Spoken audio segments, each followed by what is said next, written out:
Friday, June 17th, I got a call from a friend I'd been hanging out with the weekend prior, telling me that he was pretty sure he had monkeypox and that I'd been exposed. And so after that call, I checked myself. I noticed some lesions I had not noticed before. So it became pretty clear pretty immediately that I likely had monkeypox. The first few days, the first week since I realized I had it, it was mostly flu-like symptoms. So I had, an intense fever, full body chills, sweating through my sheets at night, sore throat, cough.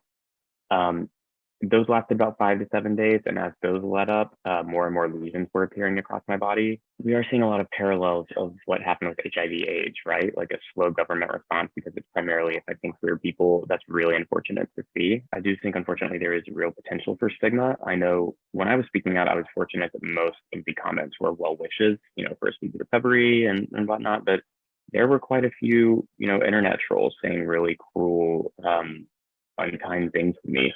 And, I'm afraid that reflects in the real world too, right? Like if people who perhaps are homophobic or have prejudice or whatever see this, that could be used against the queer community. So to anybody who is exposed or comes down with it, I want to reiterate that there's no place for shame or stigma in it. It's just the way the cards fell. You've done nothing wrong. And what helped me the best was to remember that although it might be awful, it is temporary. I'm seeing a lot of people actually posting on Instagram, Twitter, TikTok, et cetera, who come down with it, and they're posting their lesions and talking about the symptoms. There's, I think, a huge community effort underway right now to share information and resources with each other.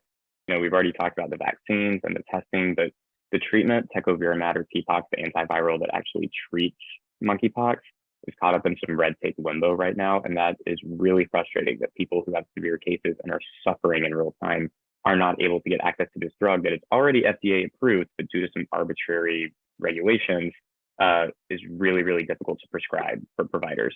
So, I'm urging the government, the FDA, the CDC, the White House, whatever powers that be, to clear up that red tape and approve this to treat monkeypox in addition to smallpox so that people who have severe cases do not have to unnecessarily suffer.